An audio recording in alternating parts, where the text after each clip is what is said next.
And we are live, Senators. All right, we're back. This is Senate Health and Welfare. It is January 18th, 2023. We're now have invited Chris Doss Yes. of the RAND Foundation to come in with us and to answer questions and to carry through our dialogue on the early care and education financing study. So thank you for being here. We really appreciate it. And we'll go around the room and sort of introduce ourselves so you know who you're working with. Oh, go ahead. I'm Ruth Hardy. It's nice to meet you in person.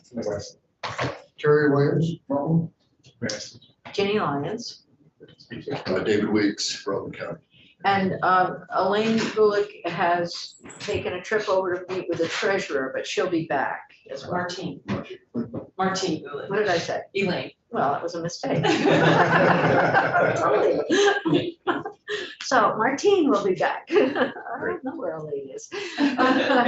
Okay, this is great. So after your presentation, there were some questions that I think we each had. And so I don't know where to begin because it's going to take us all over the place. And you touched on a lot of the questions that we might want to look at. But you know, one of the assumptions that you made was that this is, or that you identified, that the changes that we would be making to fill the gap would have a low effect on our income and our economy, or on workers' economy. I don't know exactly how you said it. Can you talk about that a little bit? Because if we're at a place where we're trying to raise money to fill a gap, whatever that gap may be, how do you determine that it's going to have little effect on one's income or ability to survive economically? Right, no, that's a great question. I'll start and then I'll throw it to Aaron, who got into the weeds with the modeling of that part. But when we say it would have a small effect on workers, we kind of look at total economic well-being. So if you think about their income, which unless you're part of the ECE system, wouldn't be affected by this, right? If you think about the average package that a person spends their income on throughout the state, throughout the year, the taxes that would be levied as part of our proposals, for example, would be a small portion of their average expenditures, and so we wouldn't expect that the additional expenditure on a per family basis would be so onerous as to like perhaps change their standard of living in any appreciable way. Aaron, did you want to talk a little more specifics about how the model kind of talks about that? That would be helpful. Yeah, sure. So there's two things that we want to think about. The first is when and we start. Aaron, not wanting to interrupt the flow, but our tradition here is that you introduce yourself by name before you testify. So thank you. Aaron Strong. Yeah. Thanks.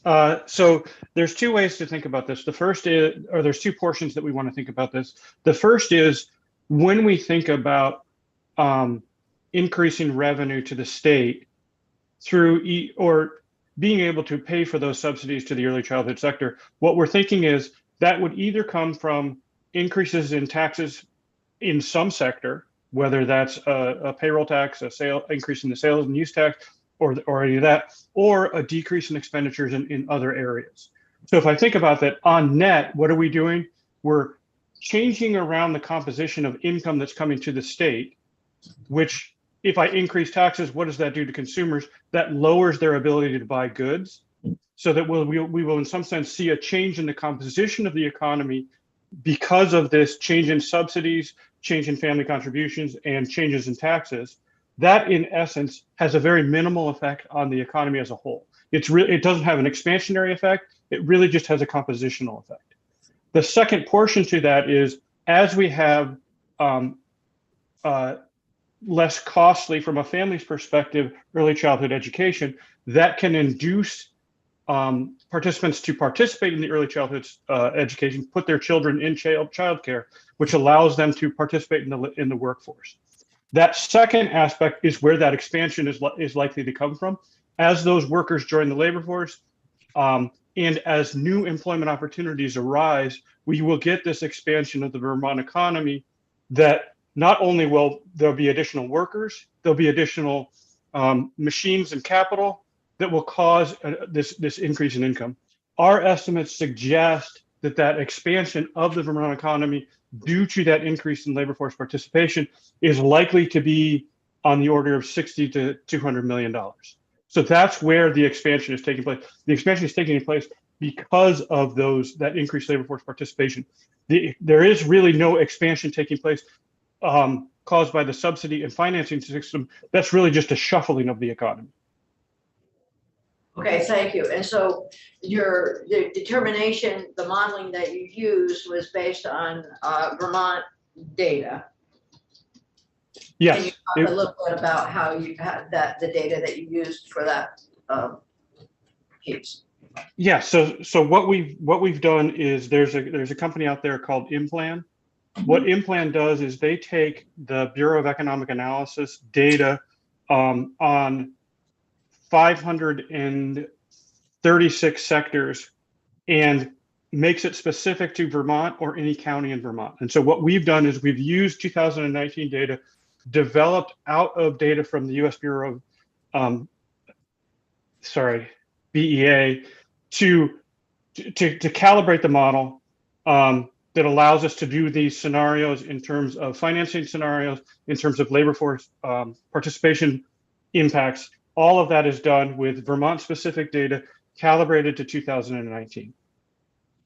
Okay, and then the issue, so it leaves alone the issue of the current inflationary pressures that we're feeling, as well as the changes and interest rates and so on, although I know, Chris, you were talking about that. I think this is an area that is going to be filled with discussion going forward, but it's good for us to have an understanding in here. Yeah, and what I will say is that we do inflate those numbers to $2022 based on yes. Northeast specific consumer price indices. So we've taken into account the inflationary pressures from 2020, 2021, 2022 to account for that.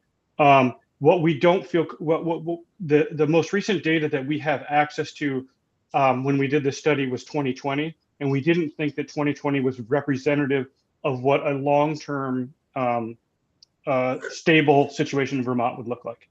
And so we felt it best to use pre-pandemic data rather than to use pandemic data, which we thought might be flawed in terms of both the composition of the economy as well as the level of the economy. And Lynn, did you want to fill in more? Yes, hello everyone. Lynn Carrolley, also part of the brand team, and pleasure to be with you today. I just wanted to clarify, because I think I heard the question as framed as referring to overall impacts being small. And I just wanted to clarify that we do have a statement, I think it's on slide 33, but it's specifically referring to our estimates of household economic well-being, which in some ways is sort of a concept that economists use to assess the impact on households as consumers because of the changes in things like taxes and the economic changes, and to do that across the income distribution, to be able to see how well-being changes at the lower end of the distribution and the higher end of the distribution. So that's just one of the economic impact measures that we look at, where we have that label of relatively small.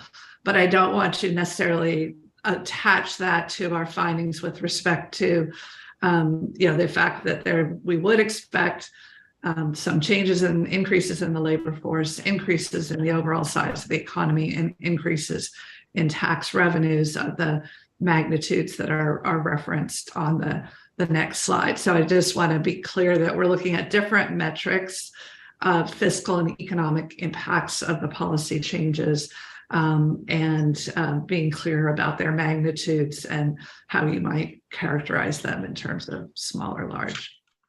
Well, thank you for that clarification. That's really helpful. And I know that this is an area of that at least our finance committee will be looking at. But as again, I just want to say, I think it's important for us to have some grounding here. So I'm gonna hold my next questions for a minute. I know Senator Hardy has questions. I know that Senator Weeks has questions. We each have questions. So Senator Hardy, why don't you go ahead, ask, let's limit ourselves to one question and then we'll try to get the conversation, everyone going. Okay. Might be a follow-up. I'm not. How much time do We've got lots of time. We're good. Till 11. Okay, And then tomorrow as well, yeah. okay, well, then I'll take, the first question is sort of extension of what we were just talking about a little bit with, in our earlier sort of briefing that we had with you guys in, I think, early December, maybe. I asked the question about whether you were gonna try to model any kind of other impacts of the increase in access to early childhood education, or the increase or the decrease in cost, something like I appreciate that you mentioned the household economic well-being, but other sort of well-being metrics, and I know it's not quite in an economist's role, but the sort of long-term benefits of early childhood education on children and society, but also the benefits on families for, you know, less stress, more access to the workforce, et cetera. And I didn't see that. Was that something you were not able to get to? Well, so there's two parts of your question. It's kind of like the long-term effects and then other effects. So we do have in the limitation section that there is a lot of evidence that high quality early childhood education programs have a lot of long-term benefits for children and society. So we're talking about in K-12, it could reduce special education services. It can lead to longer total accumulation of education, better employment in the long term. The charge of the study too is look at a 5-year time period. So modeling those effects that would show up beyond those 5 years would be quite difficult, considering, you know, the specifics of the data that we have, but then also kind of beyond the scope of this study. So we do acknowledge in the report that there are these long-term benefits. So you can kind of see this as a short-term investment that will pay off later. And that's going to be a decision for Vermont to make. But there are large long-term benefits that we couldn't, just for the kind of the scope of the study, look at. It is true also that, you know, having care could help families in other ways.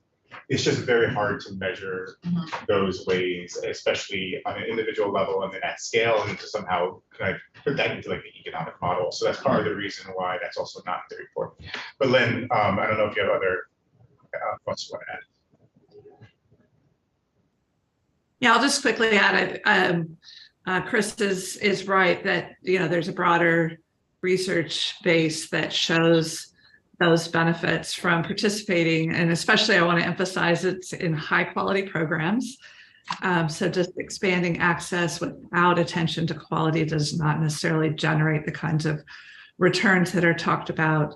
And second of all, that those benefits tend to be concentrated among children in lower income or lower resource situations. And so that's not to say that there aren't benefits as you move up the income ladder, but, you know, it's an argument for why if you couldn't afford all of this at once, you would definitely want to start, you know, with lower income families and making sure that they have access to high quality and that the cost is not a barrier for them to have their children in these high quality early learning opportunities. So I just think those are important aspects that potentially shape how you think about you know, where you would make the investments, especially if it's not possible to do all of the investment at once. Okay, I appreciate that, and I know that you, Lynn, actually have done some of those studies. So I was hoping they would be more referenced in this report, so that to the extent that a lot of people are going to be reading this report, which I know a lot of people already have, that those would be embedded more in the argument for, you know, beyond the sort of pure economic arguments. There are a lot more long-term and short-term benefits to investing in early childhood.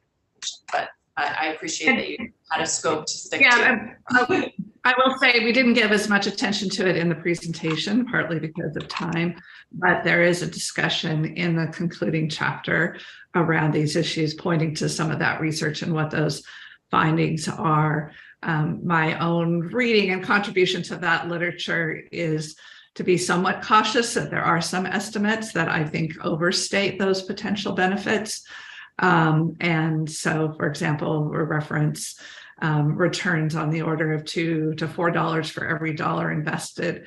But those are typically benefits when we look at making these investments relative to no early learning, high quality childcare, early learning experiences.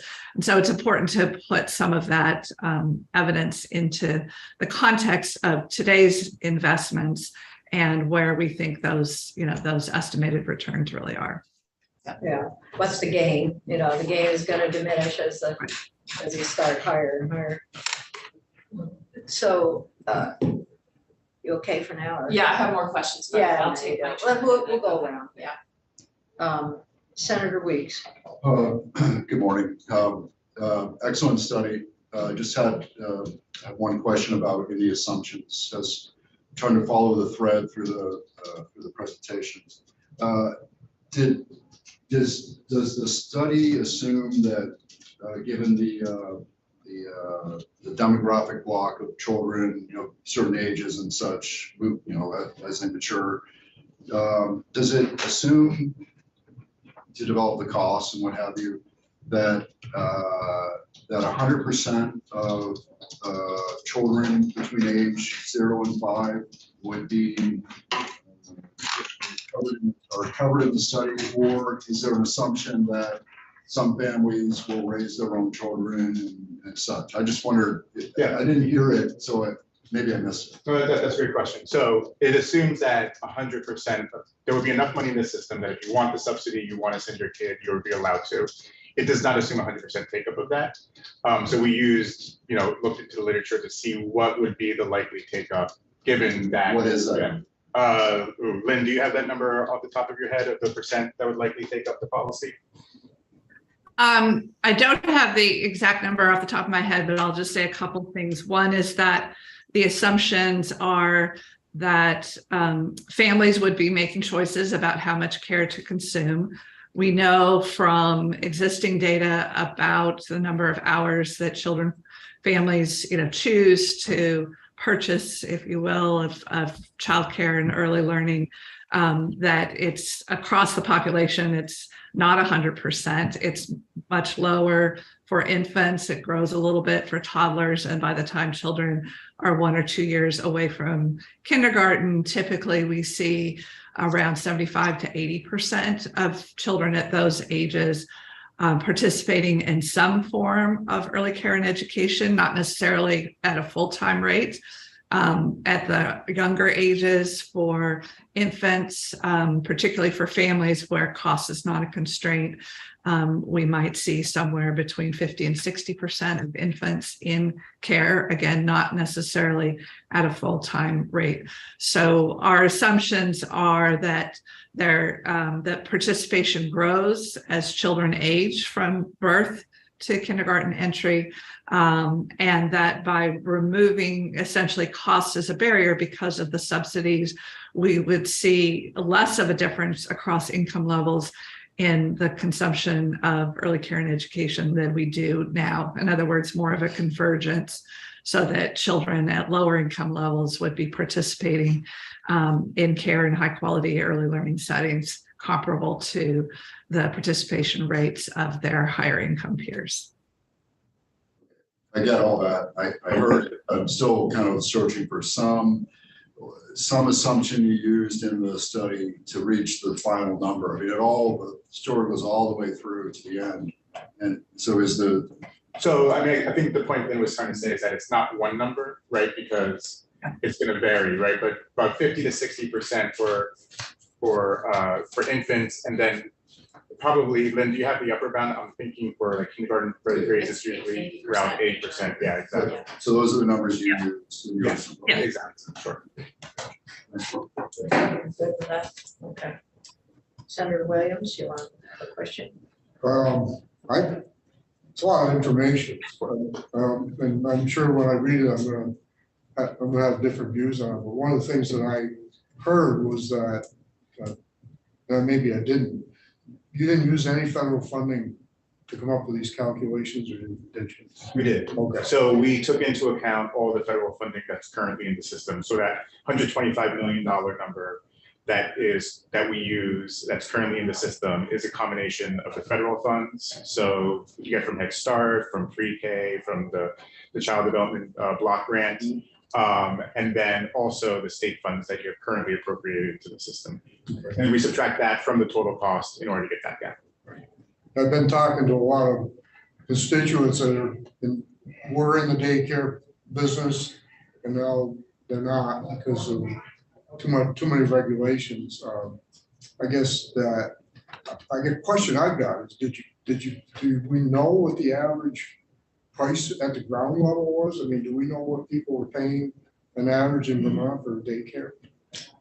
Yeah, we do. It's around, Lynn, I think you have the exact number. It's around 13,000 to 14,000 per year, I believe. Lynn, can you correct me if I'm wrong? Yeah, I'm gonna look it up. Yeah. It's documented in the report. I'll pull the number up while you're talking, just to confirm that. That's about right. And if you look at the prices, they're kind of flat. So it costs more to have an infant and toddler in daycare than it does for a preschooler, because you need more adults in the room for that number, right? So what providers do often is they take that charge and they spread it across the different ages, so that they'll kind of undercharge, if you will, relative to what they pay to provide that care for the infants and toddlers, but then they'll try to recoup that on the 5th, 3, and 4-year-olds. Then in my town, again, looking at the local level, we have two systems. We have a part-time pre-K, which most people use, a lot of people use as a daycare. And then you've got full-time, which is in the elementary school system. And my understanding is the pre-K uses federal funding. They're funded differently than the. So did you take that into consideration in this? Right. So Act 166, which established the universal pre-kindergarten program in Vermont, is those funds are already in there, as well as any federal funds that you get for the pre-K services as well. Okay. Yeah, it's a different funding. Yeah, I mean, the ECE system takes lots of different pots, right? It's a little bit more complicated than just like the K-12 system. Page 20 of your report Page 20. has the full table of the funding sources. Okay. Yeah. Exactly. Good, thanks, great. But I can't find the table of the cost, but. The cost numbers are on page 15. I don't think, yeah. I don't have it memorized yet. The cost numbers are on page 15 in a paragraph that's in the middle of the page. They're not a table, but they are about $14,000 or $14,000 a year for infants and toddlers, and $13,000 for preschoolers, and that's for full-time annual cost of care. It's a sticker price, not necessarily what it costs to provide. Right. Yeah, I should say, yes, those are the prices that parents pay, not necessarily what it costs the providers to deliver. Or the stress that they're under. That's another table. Thank you. I'll say, okay, so I was gonna ask a question. I don't want to deviate the system here because everybody's interested in the discussion. But I'll ask a question that you might be able to go through with us tomorrow. How about that? So the 4-year phase-in review. So if we could look at the 4-year phase-in for the different gap filling. Yep. That would be helpful. Yep. To drill down into that a little bit, because we will spend time on that in this committee, so that would be helpful. Happy to do that, yeah, and we give it to you all the different scenarios too, right? Yeah, If you that would option be one, awesome. if you choose option 2, yeah. And in the presentation, we kind of gave you, we don't want to give you a big chart of numbers, right? And we did like a big arrow going down. So in the report, there's like what happens at 25%, 50%, 75%, 100%. So That would be kind of see very the helpful. progression of the taxes. And along those lines, Senator Weeks brought up the issue around the middle class as compared with what we have here for going up to different levels of poverty? Is there a way, and I'm looking at Nolan, maybe this is something you could get us for Vermont, where or Joyce maybe, where the middle class is, a bell curve of middle class income, get an income distribution, and then how that fits with the federal poverty level that we're talking about between 100% and maybe 500%, because I think that's what's in the report. Yeah, yeah. Yeah, if we could get that, that would be terrific. I'll connect the guys to something. Yeah, I know, I've seen that information And somewhere. The federal poverty guidelines also give it by family size, right? So Yes. for example, 5 times poverty for a family of 3 is 115,150. Yeah. But then for a family of 4, that goes up to 138,750. So Yes. it's also dependent on the family size.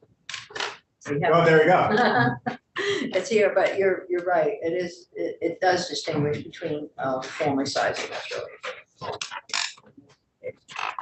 Okay. Are we doing more questions?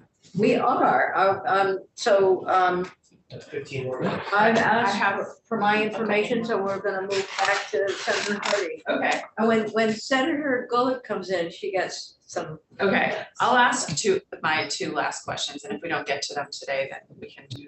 But the one is about the report goes up to 350%. Did you model out of poverty? Did you model out potential of going higher? And because I'm concerned about the cliff at 350. I mean, it's pretty stark on your chart. And what it would take to sort of smooth it out up to maybe 500% or wherever. So we decide. do go up to 500%, and we model out 500%. So Okay. those larger gap estimates of $270, $280 million a year, Uh-huh. that models it up to 500% of the Okay. poverty level. And so the largest gap estimate, I think, which is around $280 million, caps it at 13. So it caps it at 7% if you're 350 or below.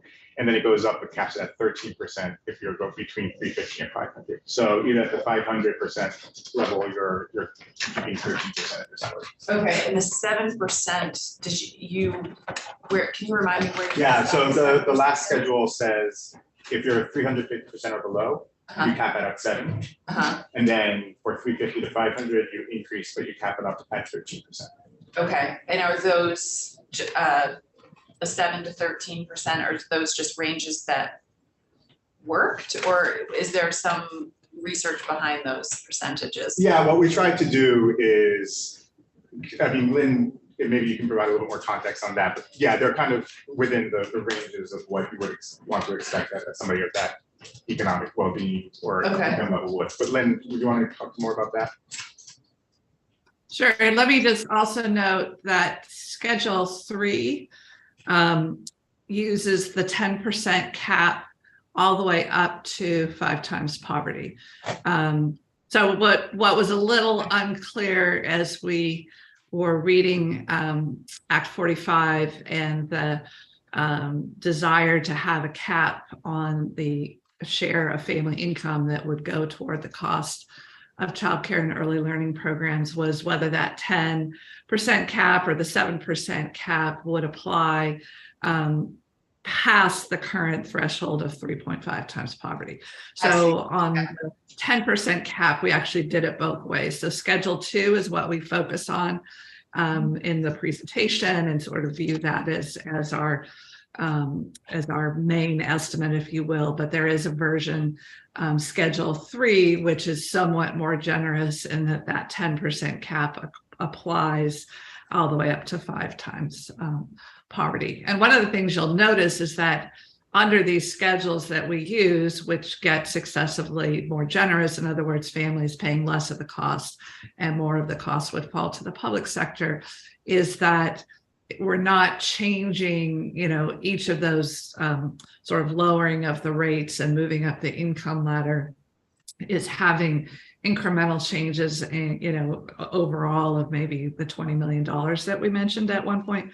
And part of that is that we're moving through a range of the income distribution that is relatively fewer families as percentage of all families compared to those below 3.5 times poverty or even at 5 times poverty and above. So some of these changes, represent relatively small increments in the amount of public sector funding that would be required. And if you look at the report, there's a fairly detailed breakout that shows you going from 3.5 times poverty up to 4, then 4.5 and 5. So you can sort of see at each of those increments how much more the public sector contribution would be, or conversely, how much less the family contribution would be. So what that's picking up in each sort of segment of the income distribution as you move higher. Okay, so at 150% or 1.5% of poverty, is that the 7%?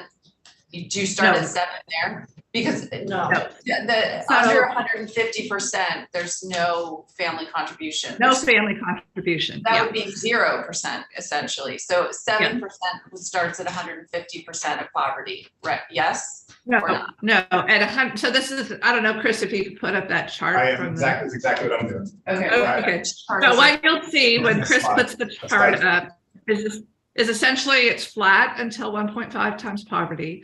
Then it starts at around 2%.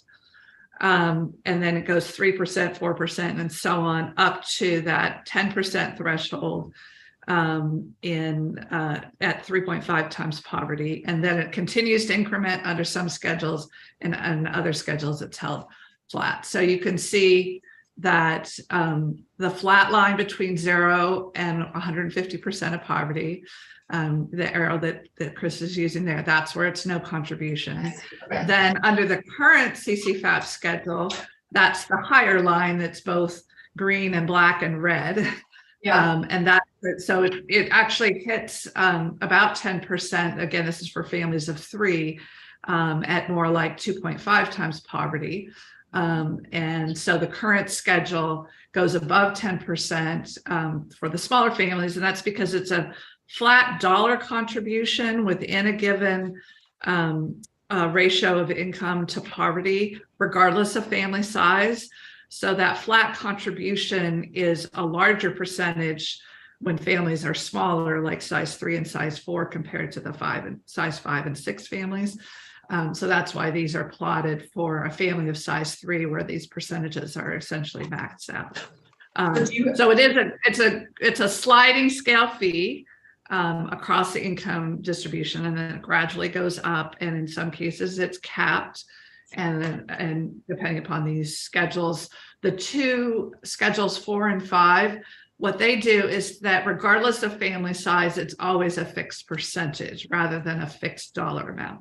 So regardless of family size, those two blue schedules, which are the lowest shifted down, it's always 2% for between 150 and 175, and then it goes to 3% between 175 and 200, and so on. So those are always the same percentage, regardless of family size, within a given point on the income distribution. And because we were aiming for a 10% cap on the Schedule 4, it's a little bit above Schedule 5, which was aiming for a 7% cap, again applied at 3.5 times poverty. We do allow it then to continue to rise. You could convert those also to a flat schedule at 10% or at 7%, beyond 3.5 times poverty. Any of those shifts, essentially it's more area under the curve that the public sector will be picking up rather than families contributing.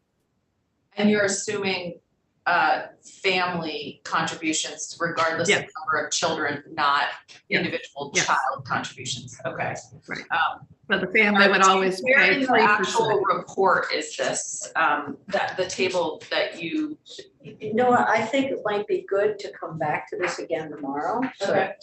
I'm not saying don't ask that question now. I'm just saying that in addition to looking at the phase-in, it would be helpful to look at this again so we can solidify our thinking Yeah. around it. The one thing I would point is that in the report, the lines aren't as nice and curved, they Yeah. zigzag a little bit, because of the way that the salary schedules are. Or the contribution schedules, so stylistically, we kind of smooth it out here, so Yeah. we get the higher points, but just if you're gonna try to look for that, it's gonna be a little bit different. Okay. It's And in then, the chapter 3 section, the cost study section. okay.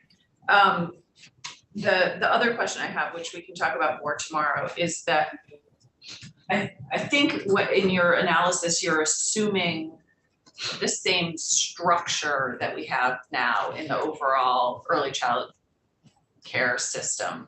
So you don't make changes to the number of hours for UBK or any kind of Well, changes. we modeled the number of hours that people would ask for based on the revised subsidy schedule. So we don't necessarily say that you're gonna change UPK or the way which providers are gonna provide that extra, but we are assuming an increased number of hours that are gonna be. Beyond the 10 hours that are.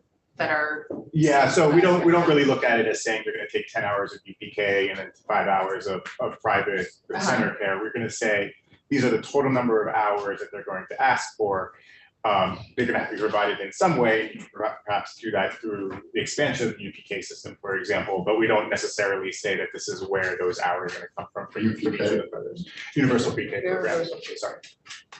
Yeah, I think it was your comment about, we didn't look at property taxes because it's too complicated. And our data is, yeah. We don't want to look at property taxes.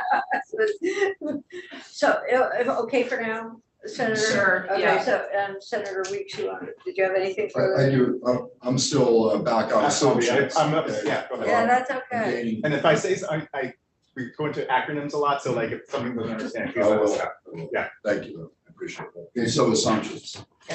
Education requirements for health or for childcare providers, lead teacher, bachelor's degree, assistant teacher, associate's degree. These are, I assume these are all the contact teachers. This is not the support staff, that's elsewhere, yeah. How does this compare to maybe, federal requirements or other states, other certificate programs, which are used for the assistant teacher level? Right, so Contact. what the purpose of the report is to model high quality care. So there's a couple of things. So for example, federal programs like Head Start and a lot of UPK, universal pre-K programs in different states require that bachelor's level for the lead teacher. It's also shown that the extra skills that they get by pursuing a bachelor's or the whole child to like understand child development as well as how to teach the child is really helpful in providing that high quality care. So the charge of Act 45 was say, how much is this high quality care going to cost? So we made those levels to assume that, but that is commensurate with accreditation standards, that's commensurate with requirements for other care like Head Start, and it is also commensurate with what the direction other states are moving in. Okay, very good. And I may have missed it in the presentation, but we were talking about gaps. This is taking into account all federal money that we got right now. Was there any other factors brought in how we fill the gaps? So what we did is we enumerated all the money that's in the system from all the different, right? And then we calculated how much money it's going to cost. And so that gap is what's going to have to be funded by the Vermont. And so those 6 options basically, and they're options, right? They're not prescriptions, about different combinations of taxes that could be used to fill that gap is what we did. And that's what we modeled on the side of the economy.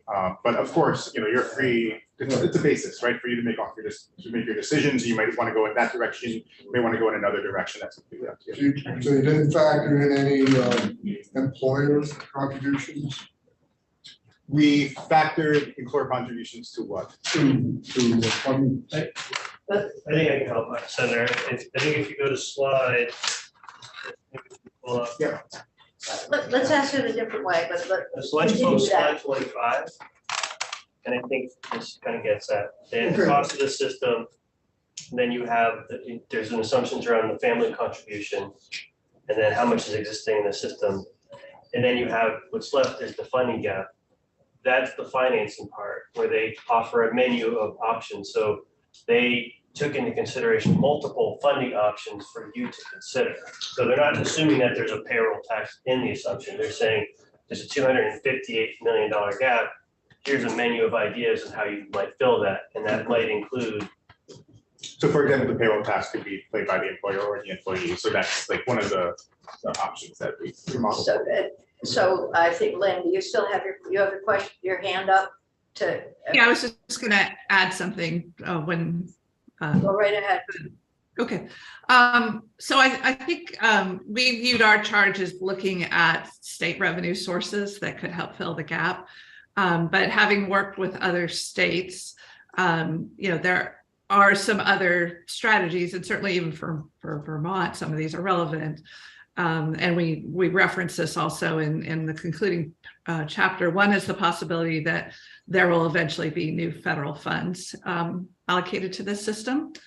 So the federal government has been, increasing the amount of money of the federal dollars in the Child Care Development Fund, which is, then allowed states to either add to that or make their own decisions about how much more they want to add. And that was certainly part of the original Build Back Better plan, was an increase in federal funding. So if that comes along, that would reduce the burden that the state would pick up, or the gap that the state would need to pick up. There's always the option of reallocating state budgets. So if there are areas of spending that you can identify to reduce current state spending that you could allocate without raising taxes to this area, that would be another possibility. Some states have also looked to see if there are ways that they can be even more efficient in the use of the dollars that they have in this area, to see that more of the monies are spent directly on care. So that might mean being more efficient in how subsidies are administered, or other administrative costs in the system. And I should also mention, in the context of federal dollars, some states have found that they underutilize the federal dollars that they have access to. In other words, in every year, they are not spending out the full allocation of the federal block grant, or optimizing the ability to shift funds from TANF into childcare. So those were not options that we directly considered. And they, may have less relevant in Vermont than in some of the other states I've worked in, but I just want to mention that, as part of your deliberations, those may be something else, you all want to look into. Thank you. That's good. So a quick question. I know that I think Senator Hardy brought up the issue around, value, quality. Maybe you could talk a little bit about high quality childcare and the implications of that, just to give us that general concept. I think that's an important thing for us to understand. Why are we doing this? What's the financing? Financing is one thing, but maybe talk a bit about what high quality childcare is and its value. Sure.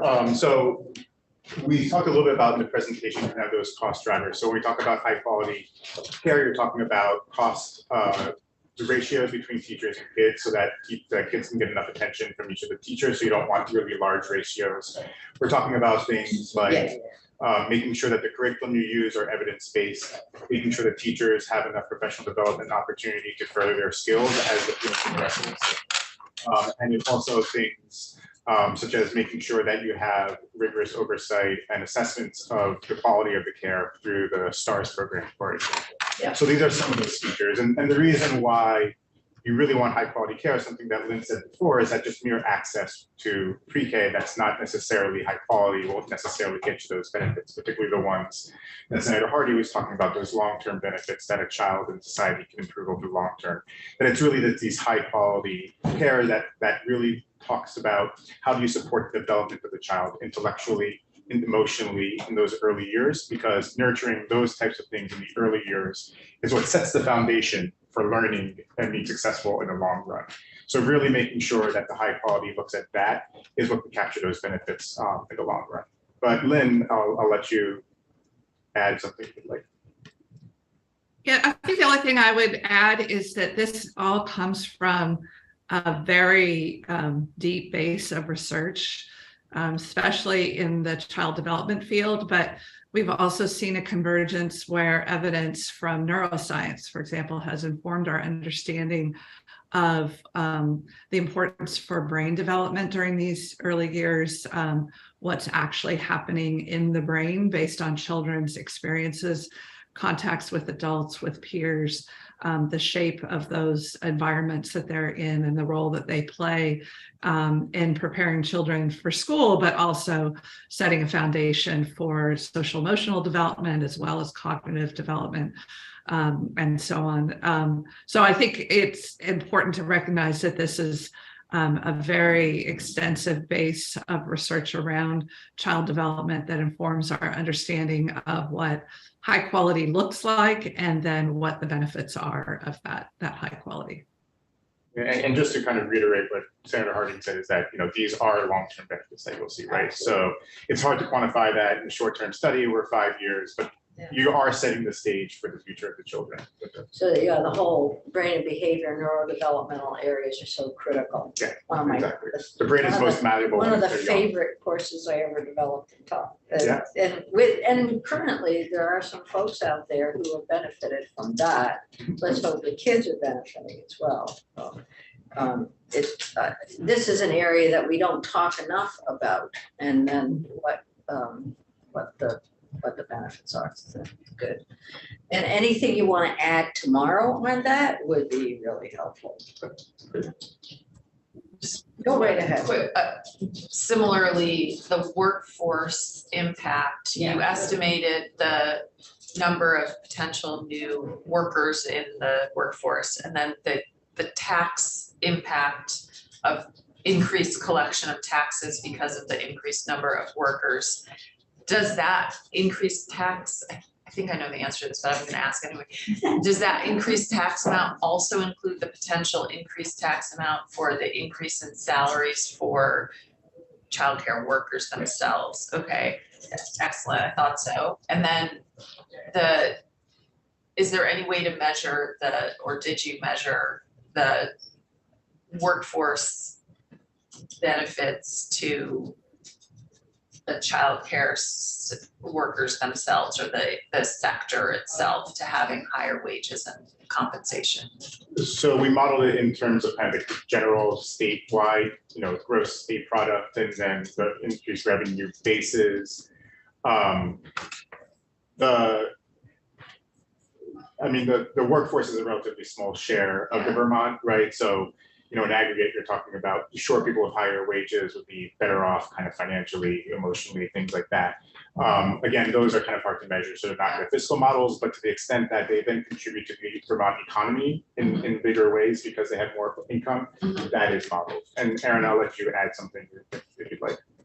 Just one thing to add to that. Yes, within the early childhood education sector, there will be increases in wages, but because of the way that we've modeled the financing of this, there will be a decrease in disposable income by all families due to those increases in taxes. And there will potentially be a decrease in disposable income by those families that are participating in early childhood that weren't. And so on net, all of that will in some sense net out to be roughly zero. Okay. Thank you. Terrific. Okay, well, Senator, welcome back. Why don't you introduce yourself to Chris Doss, and there's others up on the screen who are looking with us. I'm a senator from Burlington, the Chittenden Central District, and I really enjoyed your presentation. It's appreciated. And actually, what I'm going to suggest is that Senator Gulick will have questions, and she can, if you have them right now, that'd be great. And we've asked some things that they're going to bring back to us tomorrow for a broader discussion. So it's been a good. This has been great. My only question was the one around the middle class. Okay. And everything else, I just need to take some. I think you asked about that, right? So for tomorrow, she can. Oh, tomorrow. Okay. Yes. Okay. All right. Any other burning questions at this point? Do we have time or? Yeah, I was gonna say, let's take another 3 or 4 minutes. I know that some of us have obligations at 12 o'clock, so to give us a few minutes before that. Wait, isn't it 10:49 right now? It's 10:50. No. Oh, We're doing from 11 to 12. Oh, we have, Do you think we have oh, another there's committee? something else? We have- hello, yes, we do. Yeah, we just want to have a little break before Ina comes in, that's all. Oh, okay, okay. Yeah, I was getting lost. No problem, not really, but. So, maybe a relatively easy question, but, in the presentation, you noted that special needs children account for roughly 10% of overall children. Okay. In the early childhood years. So, Okay, and, but you stated that, essentially the estimate was, if special needs children are accounted for in the study, cost study, that would amount to about 1% increase in the estimate and such. Is this recognizing that the special needs children population often require a one-on-one educator to child ratio? Right, well, so special needs is also a spectrum, so on the severely disabled, and then there's, so yes, that cost kind of takes all those and bundles it into like one average, if you will. So you're pretty confident about the 1% estimate increase? It's, yes, and also something to note that you would add some of the special needs money into the total cost of the system. That $125 million number would increase a little bit as well, because we didn't specifically model the extra costs for special needs. We didn't put in that extra money that's currently in the system as well. See, that extra money, it's, to me, there's layers of money. Yes. And I just want to make sure that in the end, you had a very nice summary graph of, what's currently funded and such. Right. That number really does represent like all the contributors to this facet. And I'm not in any way denigrating the quality of the study. It's phenomenal. Just want to make sure that when we're talking about current state money or federal money, that we're accounting for all the layers, not just. And this is an area that's difficult because we have children's integrated services where there's been some funding changes and how that is applied. And it doesn't all go to childcare centers, it goes to different places. So, and I don't know whether you even got into that, the CIS bit or not, but and so we can understand, I guess, why that wasn't included as a larger discussion. Special accommodation grants and so on. Yeah.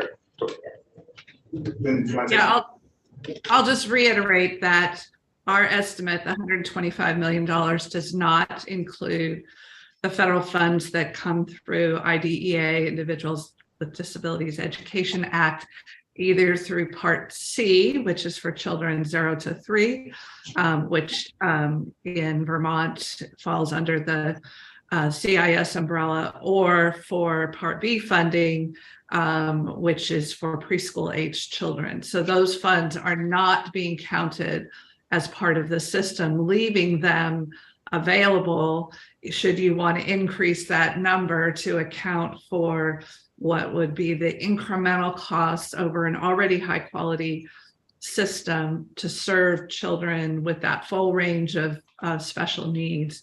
Those funds would be still available to help cover those costs, both across that continuum from birth to kindergarten entry.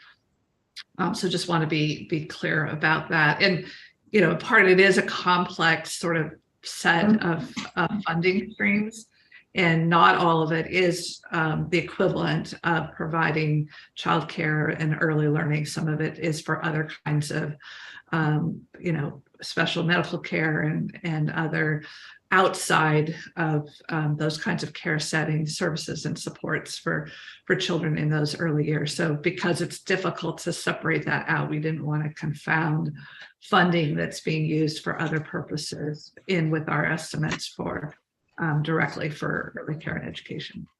Yeah, so that would probably be for us something to consider in a next step. How it all fits into whatever we do this year is probably difficult. I mean, it will be difficult to pull it all together. I know it's a concern out in the community and. Well, I think another thing to point out just quickly is that, there's very much an interest in inclusive approaches to education, even in those ages 3 and 4, a year or two before kindergarten entry. And the kind of estimates we have for high quality ECE would be consistent with inclusive settings where children with special needs are included in the classrooms with their typically developing peers. And the assumptions we make, for example, around compensation would be sufficient to recruit and retain teachers with bachelor's degrees in special education in the early years. So that's one of the reasons why that incremental cost is, relatively small, 10% overall, because we've already assumed a very high level of teacher qualifications and compensation.